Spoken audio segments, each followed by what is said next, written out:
കേരളത്തിന്റെ കുംഭമേളയായ മഹാമാഘ മഹോത്സവം ഇന്ന് മൂന്നാം നാൾ. തമിഴ്നാട്ടിലെ തിരുമൂർത്തി മലയിൽ നിന്ന് ആരംഭിക്കേണ്ടിയിരുന്ന രഥയാത്ര തമിഴ്നാട് സർക്കാർ അനുമതി നിഷേധിച്ചതോടുകൂടി ഇന്ന് പാലക്കാട് കൽപ്പാത്തിയിൽ നിന്ന് രാവിലെ ആരംഭിക്കും. നാളെ ആയിരിക്കും രഥയാത്ര തിരുനാവായിയിൽ എത്തുക. കൂടാതെ ഭാരതപ്പുഴയിലെ താൽക്കാലിക പാലത്തിന്റെ ഉദ്ഘാടനം ഉൾപ്പെടെ ഉടൻ ഉണ്ടാകും. വിവരങ്ങളുമായി തിരുനാവായിയിൽ നിന്ന് അരുൺ ആലത്തൂരാണ് നമുക്കൊപ്പം ചേരുന്നത്. അരുൺ, നമസ്തേ. ഇന്ന് മൂന്നാം നാളാണ് മഹാമാഘ മഹോത്സവം. ഒപ്പം തന്നെ ഈ തമിഴ്നാട് സർക്കാരിന്റെ ഹിന്ദു വിരുദ്ധത അത് നമ്മൾ ഇന്നോ ഇന്നലെയോ കണ്ടു തുടങ്ങിയതല്ല. ഇപ്പോൾ കേരളത്തിലെ കുംഭമേളയിലും ഇത് ഇവിടെ ആവർത്തിക്കുന്നുണ്ട് എന്നുള്ളതാണ്. മഹാമാഘ മഹോത്സവം ഇന്ന് മൂന്നാം നാളാണ്. കേരളത്തിന്റെ കുംഭമേളയായ മഹാമാഘ മഹോത്സവത്തിന്റെ അവിടെ നിന്നുള്ള വിവരങ്ങളൊക്കെ തന്നെ നമുക്ക് അരുൺ ആലത്തൂർ എത്തിച്ചുകൊണ്ടേയിരിക്കുകയാണ്. ഇന്ന് മൂന്നാം നാൾ. ഇതിൽ ഏറ്റവും ശ്രദ്ധേയമായ കാര്യം തമിഴ്നാട്ടിലെ തിരുമൂർത്തി മലയിൽ നിന്ന് ഇന്ന് ആരംഭിക്കേണ്ടിയിരുന്ന രഥയാത്രയാണ്. ആ രഥയാത്രയ്ക്ക് തമിഴ്നാട് സർക്കാർ അനുമതി നിഷേധിച്ചിരുന്നു. ഇതോടുകൂടി ഇന്ന് പാലക്കാട് കൽപ്പാത്തിയിൽ നിന്നാണ് രാവിലെ രഥയാത്ര ആരംഭിക്കുക എന്നുള്ളതാണ്. അരുൺ ആലത്തൂർ ചേരുന്നുണ്ട്. അരുൺ, ഞാൻ പറയുകയായിരുന്നു, ഈ തമിഴ്നാട് സർക്കാരിന്റെ ഹിന്ദു വിരുദ്ധത തുടങ്ങിയത് ഇന്നോ ഇന്നലെയോ ഒന്നും അല്ല. അത് നമ്മൾക്ക് അറിവുള്ള കാര്യമാണ്, നമ്മൾ പലപ്പോഴും ചർച്ച ചെയ്തിട്ടുള്ള കാര്യമാണ്. എന്തായാലും ഇവിടെ കേരളത്തിന്റെ മഹാകുംഭമേള നടക്കുമ്പോഴും ഇതൊക്കെ തന്നെയാണ് ഇവിടെ ആവർത്തിക്കുന്നത് എന്നുള്ളതാണ്. എങ്ങനെയാണ് ഈ മൂന്നാം നാൾ അവിടെ നിന്നുള്ള വിശേഷങ്ങൾ?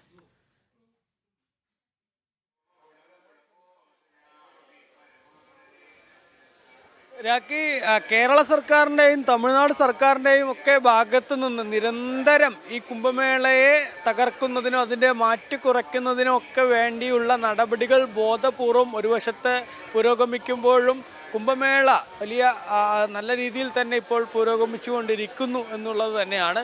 അതിൽ തന്നെ ഇപ്പോൾ ഇന്ന് മൂന്നാം ദിവസത്തേക്ക് കടക്കുമ്പോൾ തിരക്കിങ്ങനെ ഓരോ ദിവസം കൂടുന്തോറും വർദ്ധിച്ച് വരുന്ന സ്ഥിതിയാണ് ഉള്ളത്. ഇപ്പോൾ ക്ഷേത്രത്തിന് മുന്നിൽ തന്നെ കാണാൻ സാധിക്കും. കഴിഞ്ഞ ദിവസങ്ങളിൽ നമ്മൾ ഈ സമയത്ത് കണ്ട തിരക്കിനേക്കാൾ കൂടുതൽ തിരക്ക് തിരുനാവായിയിലെ നവാമുകുന്ദ ക്ഷേത്ര പരിസരത്ത്, ക്ഷേത്രത്തിന് മുൻവശത്തും അതുപോലെ തന്നെ നിള നദിക്കരയിലുമൊക്കെ കാണാൻ സാധിക്കുന്നു എന്നുള്ളതാണ്. അങ്ങനെ തിരക്ക് വർദ്ധിച്ചു വരുന്ന ഒരു കാഴ്ച പൊതുവെ ഉണ്ട്.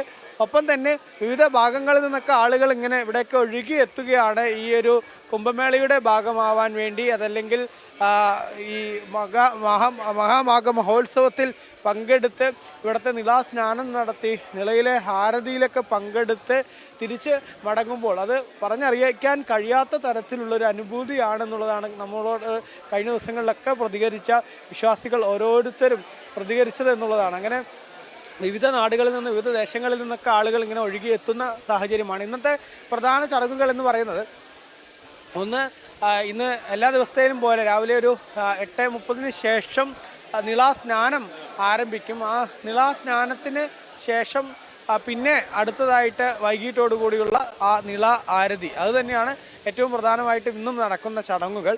അതിനൊപ്പം തന്നെ ഇന്നിപ്പോൾ രഥയാത്ര ഈ കുംഭമേളയോടനുബന്ധിച്ച് തിരുനാവായിലേക്ക് കഴിഞ്ഞ 19-ാം തീയതിയായിരുന്നു, അതായത് രഥം പ്രയാണം ആരംഭിക്കേണ്ടിയിരുന്നത്.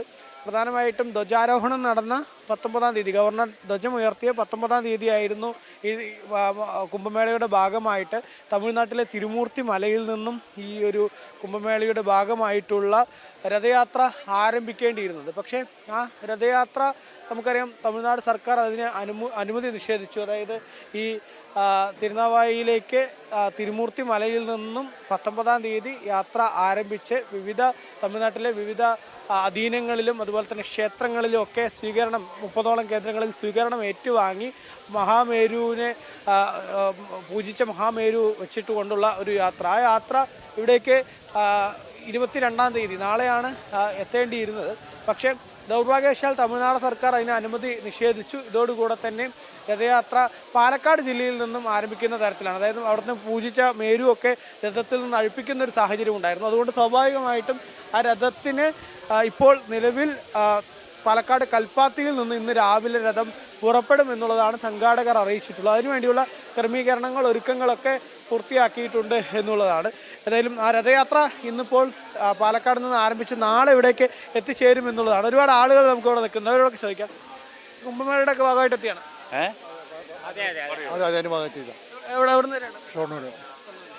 ഇങ്ങനെ ഉണ്ട് ഇവിടുത്തെ സ്നാനമൊക്കെ ചെയ്തോ? സ്നാനം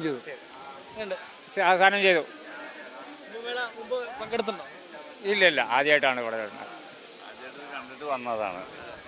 എങ്ങനെയുണ്ടെന്ന് അറിയാൻ വേണ്ടി വന്നതാണ്. ഷൊർണൂരിനാണ് ഞങ്ങൾ വരുന്നത്. ഷൊർണൂരില്? ഷൊർണൂർ, യെസ്. എങ്ങനെയാണ് ഈ സ്നാനം രാവിലെ തന്നെ ചെയ്തു? രാവിലെ ചെയ്തു. വൈകിട്ട് ആരതിയൊക്കെ കഴിഞ്ഞിട്ട് മടങ്ങുള്ളൂ? അതെ, ഉച്ചയ്ക്ക് ശേഷം പോകും. ഞങ്ങളിത് ജനം ടി വിയിൽ മിന്നാന്ന് മുതൽക്ക് സ്ഥിരം ലൈവ് കാണുന്നുണ്ട്. ഈ ആരതിയും ഫുൾ കാണുന്നുണ്ട്. നല്ല പ്രസൻറ്റേഷൻ. 6 മണിക്ക് തുടങ്ങിയ ഫുൾ കാണുന്നുണ്ട്. അവരുടെ പണ്ഡിറ്റ്മാരുടെ ആരതിയും എല്ലാം കാണുന്നുണ്ട്. വളരെ നന്നായിരുന്നു. നിങ്ങളാണത് ഫുൾ ചെയ്യുന്നുള്ളൂ. കവർ ചെയ്യുന്നുണ്ട് ഈ പ്രോഗ്രാം നല്ല രീതിയിൽ. പിന്നെ പ്രയാഗ്രാജിൽ പോയിട്ട് ഈ ആരതി നേരിട്ട് കണ്ടത് തന്നെയാണ്. അപ്പോൾ ഇവിടെ ആ ഒരു അനുഭവം തന്നെയാണ് ഉള്ളത്. നമ്മുടെ നാട്ടിലും വരുമ്പോൾ വലിയ അഭിമാനവും സന്തോഷമൊക്കെ ഇല്ലേ? തീർച്ചയായിട്ടും ഇങ്ങനൊരു വലിയൊരു പുണ്യത്തിലാണല്ലോ നമ്മൾ ജീവിക്കുന്നത്. നമ്മുടെ നാട്ടിലുള്ളത് നമുക്ക് ഇപ്പോഴല്ലേ അറിയാൻ പറ്റിയത്. 250 വർഷം മുമ്പേ ബ്രിട്ടീഷുകാർ നിർത്തിവെച്ചതാണ്. അതിപ്പോൾ തുടങ്ങി വെച്ചപ്പോൾ ആ ഹിന്ദുവിൻ്റെ ഒരു ഉണർവ് ഇവിടെ വളരെ ശക്തമായിട്ട് നമുക്ക് കാണാൻ സാധിക്കുന്നുണ്ട്. ഞാൻ എല്ലാ ദിവസവും ഇവിടെ വരാറുണ്ട്. ഇവിടെ അടുത്ത് തന്നെയാണ്, അതുകൊണ്ട് എല്ലാ ദിവസവും ഇവിടെ വരാറുണ്ട്. വളരെ മാനസികമായിട്ട് വളരെ ഉല്ലാസത്തിലാണ്, വളരെ സന്തോഷത്തിലാണ്. എല്ലാവരും എല്ലാ ചടങ്ങുകളിലൊക്കെ പങ്കെടുത്തിട്ടായിരിക്കും പോകാല്ലേ? ഏതായാലും ഒരുപാട് പേരിങ്ങനെ വിവിധ ഭാഗങ്ങളിൽ നിന്ന് ഇവിടേക്ക് എത്തിക്കൊണ്ടേയിരിക്കുന്നുണ്ട്. നമ്മളുടെ ചാനലിലൂടെ കഴിഞ്ഞ ദിവസങ്ങളിലൊക്കെ തത്സമയം ഈ വാർത്തകൾ കാണുന്നുണ്ടായിരുന്നു. അതിൻ്റെ സന്തോഷം കൂടെ അവർ പങ്കുവയ്ക്കുന്നുണ്ട്. നമ്മൾ തത്സമയം മറ്റൊരു മാധ്യമവും ഇത് കൃത്യമായി ഇവിടെ നിന്ന് റിപ്പോർട്ട് ചെയ്യുന്നില്ല എന്നുള്ളൊരു സാഹചര്യമുണ്ട്. അതുകൊണ്ട് തന്നെ നമ്മൾ ജനം ടി വി തത്സമയം ഇവിടുത്തെ ഓരോ വിവരങ്ങളും എത്തിക്കുന്നതിൻ്റെ സന്തോഷം കൂടെ ആ ഭക്തർ അവിടെ പങ്കുവയ്ക്കുന്നു എന്നുള്ളതാണ്. ഏതായാലും ക്ഷേത്രത്തിൽ ഞാൻ നേരത്തെ പറഞ്ഞ പോലെ ക്ഷേത്രത്തിലേക്ക് വലിയ രീതിയിൽ വിശ്വാസികളുടെ ഒരു തിരക്ക് അനുഭവപ്പെടുന്ന സ്ഥിതി തന്നെയാണ് ഇന്നിപ്പോൾ കാണാൻ സാധിക്കുന്നത്. ഇന്നിപ്പോൾ 8:30 ശേഷം ഔദ്യോഗികമായിട്ട് ഈ നിലാസ്നാനം ഏത് സമയത്ത് വേണമെങ്കിലും നടത്താമെങ്കിലും 8:30 ശേഷം സന്യാസിമാരുടെയും മറ്റുമൊക്കെ നേതൃത്വത്തിൽ വേദമന്ത്രങ്ങളുടെയൊക്കെ അകമ്പടിയോടുകൂടിയുള്ള സ്നാനത്തിന് തുടക്കമാവും. അതിനൊപ്പം തന്നെ മറ്റൊന്ന് വൈകിട്ടോടു കൂടിയുള്ള നിള ആരതിയാണ്. നിള ആരതിയിൽ ഇന്നലെ ആണെങ്കിൽ കഴിഞ്ഞ ദിവസത്തെ, അതായത് ആദ്യ ദിവസത്തേക്കാൾ തിരക്ക് കൂടുതൽ അനുഭവപ്പെടുന്ന സ്ഥിതിയായിരുന്നു 2ാം ദിനവും നിള ആരതിയിൽ കാണാൻ കഴിഞ്ഞത്.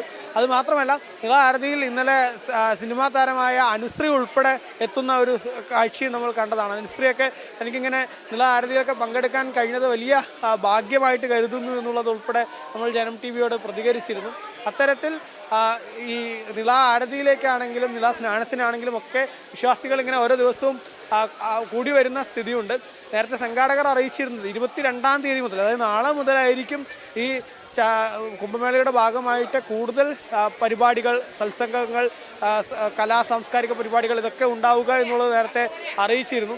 അത്തരത്തിൽ 22 മുതൽ, അപ്പോൾ നാളെ മുതൽ കുറച്ചുകൂടി അധികം തിരക്കും ഒക്കെ ഉണ്ടാവാനുള്ള സാധ്യത കാണുന്നുണ്ട് എന്നുള്ളത് തന്നെയാണ്. ശരി.